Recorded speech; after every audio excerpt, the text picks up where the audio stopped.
ಮನುಷ್ಯತ್ವ ಇದ್ದರೂ ಕೂಡ ಯಾರು ಒಪ್ಕೊಳ್ಳೋದಲ್ಲ, ಗೌರವದ ಶಿಕ್ಷೆ ಆಗಬೇಕು.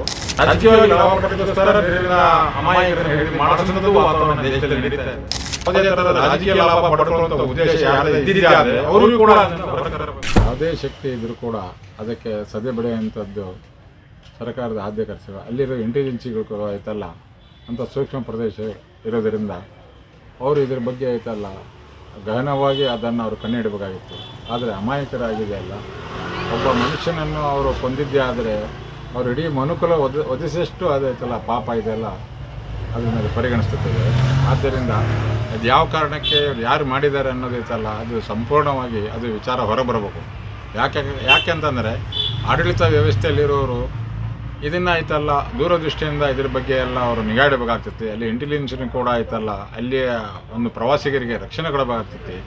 ಯಾಕೆಂದರೆ ಭಾವೈಕ್ಯಂತ ನಡೆಯುವಂಥ ಈ ದೇಶಕ್ಕೆ ಈಗ ಯಾರೂ ಕೂಡ ಅದಕ್ಕೆ ಚ್ಯುತಿ ಬರೋ ರೀತಿಯಲ್ಲಿ ಅವ್ರು ನಡ್ಕೊಳ್ತಾರೆ ಅಂದಾಗ ಅದಕ್ಕೆ ಘೋರವಾದ ಶಿಕ್ಷೆ ಆಗಬೇಕು. ಆಮೇಲೆ ಅದಕ್ಕೆ ಯಾವುದೇ ಥರದ ರಾಜಕೀಯ ಲಾಭ ಪಡ್ಕೊಳ್ಳೋಂಥ ಉದ್ದೇಶ ಯಾರದೇ ಇದ್ದಿದ್ದೇ ಆದರೆ ಅವರಿಗೂ ಕೂಡ ಅದರಿಂದ ಹೊರಗೆ ತರಬೇಕು ಅಂತ ಹೇಳಿ ಇದನ್ನು ಯಾಕೆ ಅಂತಂದರೆ ಭಾಳಷ್ಟು ಘಟನೆಗಳು ರಾಜಕೀಯವಾಗಿ ಲಾಭ ಪಡೆಯೋಕ್ಕೋಸ್ಕರ ಬೇರೆಯಿಂದ ಅಮಾಯಕರನ್ನು ಹಿಡಿದು ಮಾಡಿಸೋಂಥದ್ದು ವಾತಾವರಣ ದೇಶದಲ್ಲಿ ನಡೀತಾ ಇದೆ.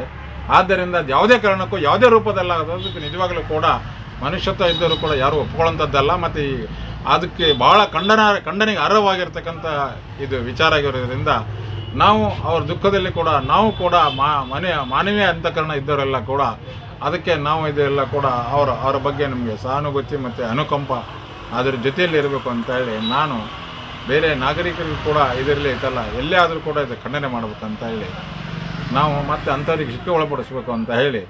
ಆದರೆ ಯಾರು ನಿಜವಾದ ಅದಕ್ಕೆ ಯಾರು ಇರೋದಾರೆ ಅವ್ರನ್ನೂ ಕೂಡ ಇದಕ್ಕೆ ಶಿಕ್ಷೆ ಒಳಪಡಿಸ್ಬೇಕು ಅಂತ ಹೇಳಿ ಒಬ್ಬ ಮನುಷ್ಯನ ಮನೆಯಲ್ಲಿ ನಾನು ಮತ್ತು ಎಲ್ಲ ಮಾನವ ಪ್ರೇಮಿಗಳ ವತಿಯಿಂದ ಕೂಡ ನಾನು ಇದಕ್ಕೆ ಖಂಡನೆ ಮಾಡಬೇಕು ಅಂತೇಳಿ ಅವರಲ್ಲೂ ಕೂಡ ನಾನು ಮನವಿ ಮಾಡ್ತೀನಿ.